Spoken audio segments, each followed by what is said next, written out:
Hello friends, स्वागत है हमारे यूट्यूब चैनल पर। आज जो बीपीएससी सीडीपीओ का एग्ज़ाम हुआ है 15 मई 2022 को, उसमें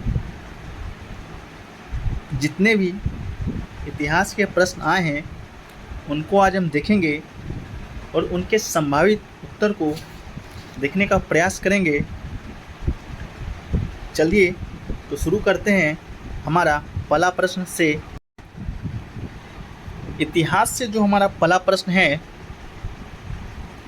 वह है कि 1945-46 में दिल्ली में हुए आईएनए के मुकदमे के पक्ष में पेश हुए वकील थे।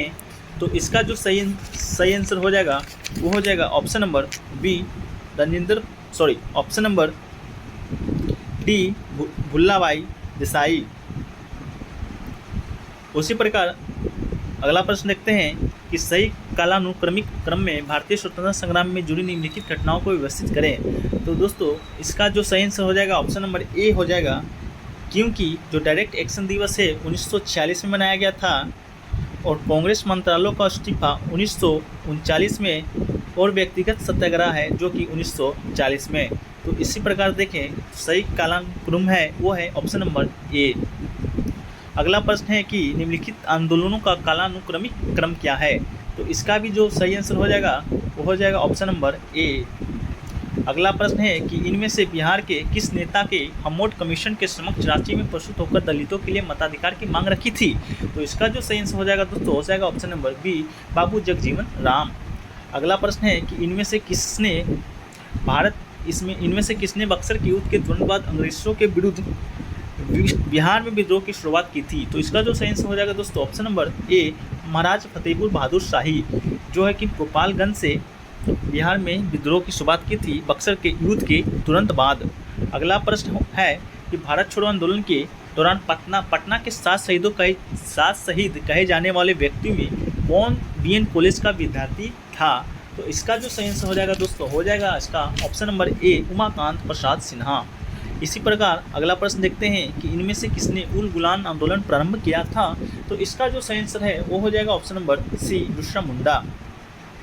तो आगे देखते हैं कि निम्नलिखित में से कौन एक्का आंदोलन के लिए जिम्मेदार थे। तो इसका जो सही आंसर हो जाएगा ऑप्शन नंबर बी, अवध के नवाब। इसी प्रकार अगला प्रश्न देखते हैं कि इनमें से किस वायसराय को अंडमान द्वीप समूह में छुरा मारकर मौत के घाट उतार दिया गया था। तो इसका सही आंसर हो जाएगा option number C, Lord Mayo. अगला प्रश्न है दोस्तों कि फ्रंटियर गांधी ने कहा था कि उनके आंदोलन को भेड़ियों के समान फेंक दिया गया था। तो वो किसका जिक्र कर रहे थे। तो इसका सही आंसर हो जाएगा ऑप्शन नंबर बी, मुस्लिम लीग का। अगला प्रश्न है कि मुख्य खालसा दीवान ने किसको गिरे हुए सिख और अपराधी के रूप में घोषित किया था। तो दोस्तों इसका जो सही आंसर हो जाएगा ऑप्शन नंबर बी, गदर पार्टी के क्रांतिकारी। अगला प्रश्न है कि पुनः समझौता कब हस्ताक्षरित किया गया था। तो इसका जो सही आंसर हो जाएगा दोस्तों ऑप्शन नंबर सी, 24 सितंबर 1932 को। अगला प्रश्न है कि मद्रास में जस्टिस पार्टी ने उनकी वजह से ब्रिटिश शासन के प्रयोग को प्रांत में सफल बना दिया।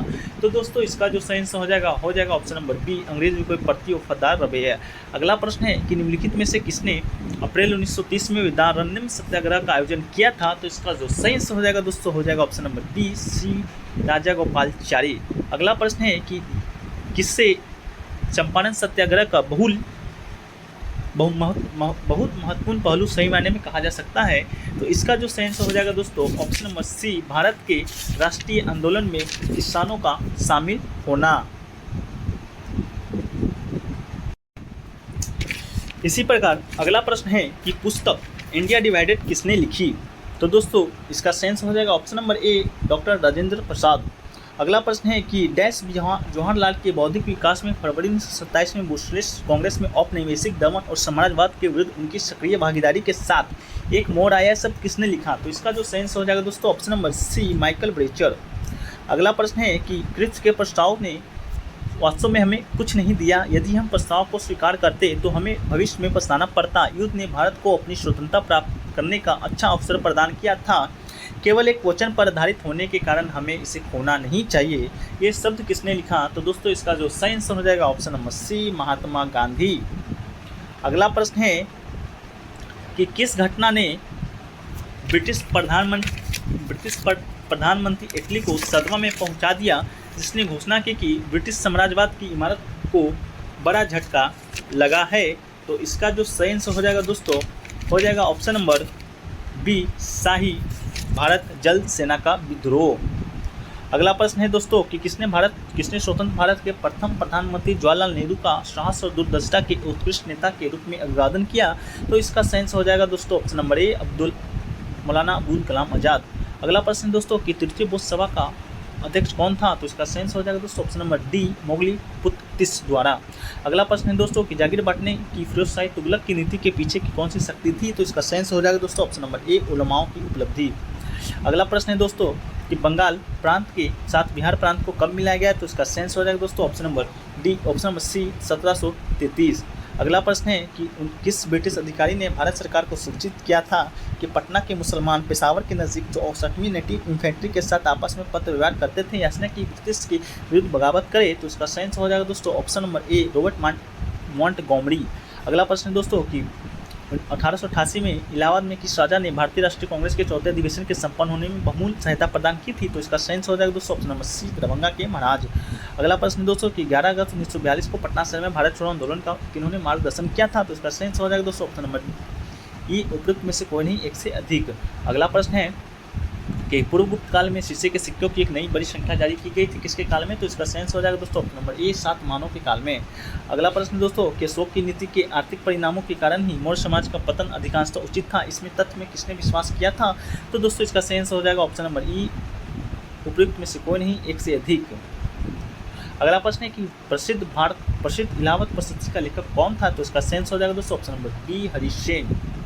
अगला प्रश्न है कि बड़ा बुजुर्ग विश्व में सबसे अद्भुत स्तूप है, इसकी मूर्ति एवं मूर्ति कला किसका साधारण उदाहरण है। तो इसका सेंस हो जाएगा दोस्तों ऑप्शन नंबर डी, भारत जवा कला का। अगला प्रश्न दोस्तों कि राजत्व के उसके सिद्धांत प्रतिष्ठा और शक्ति और न्याय के सिद्धांत पर आधारित थे, बलवन के बारे में ये शब्द किसने लिखा। तो इसका सेंस हो जाएगा दोस्तों ऑप्शन नंबर बी, जियाउद्दीन बर्नी। अगला प्रश्न है कि अलाउद्दीन दिल्ली का प्रथम तुर्की सुल्तान था जिसने धर्म को राज के अधीन लाने का और ऐसे घटकों पर परिचय कराने का श्रेय जाता है जिससे सैद्धांतिक रूप से राज को धर्म निरपेक्ष बनाते हैं, ये शब्द किसने लिखी। तो ये सही आंसर है दोस्तों ऑप्शन नंबर बी, के एस लाल। अगला प्रश्न है कि भारत के एकीकरण के बाद वो मध्य पूर्व और पश्चिम एशिया को एक करना चाहता था, जो एक विश्व साम्राज्य की स्थापना की और एक महत्वपूर्ण कदम था। आरपी त्रिपाठी ने मुगल कालीन भारत के किस सम्राट के बारे में लिखा है। तो इसका सही आंसर है दोस्तों ऑप्शन नंबर सी, से अकबर। अगला प्रश्न है कि किसी भी सरकार ने नहीं, अंग्रेजों ने भी नहीं, जितना कि इस पठान ने काफ़ी बुद्धिमत्ता का परिचय दिया, शेरशाह के बारे में सब किसने लिखा। तो इसका सही आंसर है दोस्तों option number D, W H. Moreland. अगला प्रश्न है कि ब्रिटिश का भारतीय सर्जन को प्रतिपादी प्रथम विश्व युद्ध के दौरान सरकार को अपना सहयोग देने के कारण किसे प्राप्त है। तो इसका सही आंसर हो रहा है दोस्तों option number B, Mahatma Gandhi. तो दोस्तों यह रहा हिस्ट्री का प्रश्न जो कि बीपीएससी सीडीपीओ में पूछा गया है। तो दोस्तों अगर वीडियो अच्छा लगा है तो वीडियो को लाइक कीजिए, शेयर कीजिए तथा अगर चैनल पर नए हैं तो चैनल को सब्सक्राइब कर लीजिए। तो मिलते हैं नेक्स्ट वीडियो में, जब तक के लिए जय हिंद, धन्यवाद।